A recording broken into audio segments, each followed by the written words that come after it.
Alright, good morning guys. Today we're going to be installing Catless downpipe on this 2013 335i with the N55 motor. We got ourselves a nice quality Catless downpipe. Look at these welds, guys. Alright, let's get ready. Alright, so the first thing you want to do is take out the whole exhaust. You have two 13mm bolts that hold up the rear end. Then after that you have two external Torx size E10 holding up that exhaust hanger, and then after that you have a bunch of these T50 bolts right here holding up it's another support bracket. And last but not least, the V-band clamp is a size 16. It's that thing right there, okay, to take it out. So once that's all done, now we can work on taking out the downpipe. So what you see here is the current downpipe that's installed in the car. It's actually leaking and vibrating and making a bunch of cabin noise. We think it's coming from the connection to the turbo. So while we're replacing this, we decided to just go ahead and try and put a better brand name downpipe in there. So hopefully this fixes the rattle. As you can see, the two O2 sensors, they're right there. We're gonna go ahead and just loosen them. So we're gonna break them, and then after that we'll disconnect the downpipe, and then we'll untwist them with our hands when we have more room. All right, so we have the downpipe out. The V-band clamp at the top is a 13mm. The O2 sensor is a 22mm wrench. These were actually like finger tight. It took no force to break it off, so that could also be possibly where some of the leak was coming from, but this is what the old downpipe looks like. We're actually going to go ahead and also replace that gasket inside the wastegate, and to remember which O2 goes where, so think of this black one as first and silver it's second place, so it's the second one. Yeah, you don't have to like worry about marking it. So before installation, what I like to do is I'll set the downpipe down and I'll tighten it while I have all the room in the world, and then I'll assemble it. So check this out. This is the new downpipe, and look at the length difference. I mean, that is a huge amount, especially where the mounting brackets line up. That would explain why this didn't fit. Well, that's why the customer brought it to me.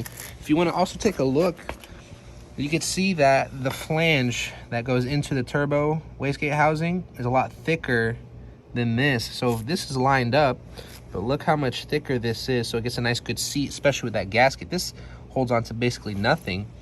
And just when you look at the length, it's like a whole freaking 2.5 inches longer. So that could also explain why it was leaking pretty bad, because there was a lot of tension trying to connect those the exhaust pipe to the downpipe. That's probably why it was leaking. So hopefully this actually fixes the issue.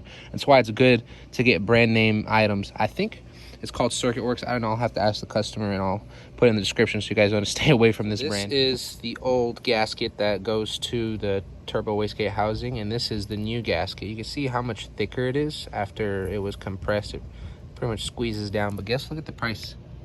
$25 for this gasket right here. And then the $41 is actually with the clamp, because it has its own gasket that goes at the end of the downpipe right here. So yeah, BMW hardware is expensive, but hopefully this also helps. You can see it's kind of thin compared to the new one. So I went ahead and installed the O2 sensors before I installed the downpipe. The way I did this was I twisted the O2 sensors counterclockwise a bunch of times. That way, whenever I insert it, it wants to thread itself.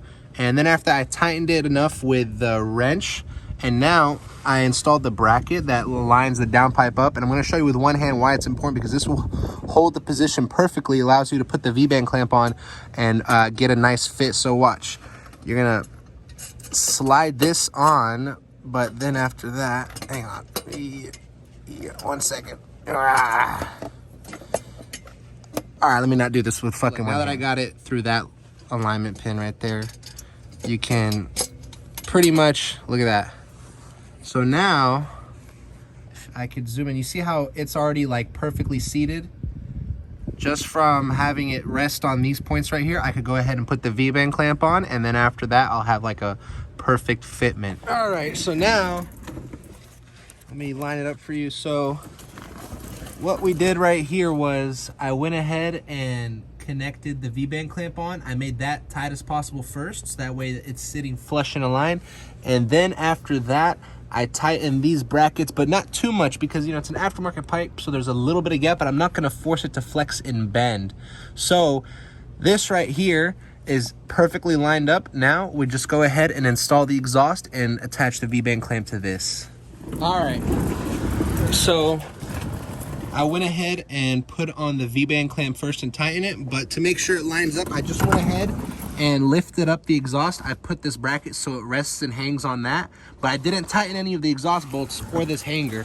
I made sure that I tighten the Vband clamp where it straightens out because we don't want this to flex at all. This right here, this flex pipe, is what will bend incorrect, so everything else will straighten out. So that's how the hanger lines up perfectly, the two mounts in the rear line up perfectly, and that's way there's no flex or tension on this pipe, so you don't have any leaks. So let's go ahead and start it up, make sure it's all good. All right, so I went ahead and let the car warm up. That way all the metal gaskets, they pretty much expand and fuse together, making a nice seal. All right, just from hearing it right now, definitely there's not that rattle like it was before. Yeah. Definitely, there would be some crazy cabin vibration right here, but it's literally going straight to the back. You don't hear anything, so we're gonna go ahead and test drive it, make sure everything is good. So I definitely remember, like, around 1500 RPM, there was that drone. You don't really hear it in the higher RPM, so let me... Yeah, definitely. There's always, right between the 1500 and 2500 RPM, there was a loud drone coming. So the car is at operating temperature. We have it in Sport Plus, traction control off. We're gonna put the transmission in sport mode, and wow, a little bit of wheel spin. Okay, no exhaust sounds whatsoever. All right, I think it's a good install. This thing pulls. There's no way it's just freaking Catless down. I think it has a charge pipe too. Yeah, probably tuned as well, because there is no check engine light. By now you'd have it since the car's at operating temperature. All right, well, that's that, guys. If you want to know the brand, it's Circuit Works. I'll leave a link in the description, and stay tuned for more.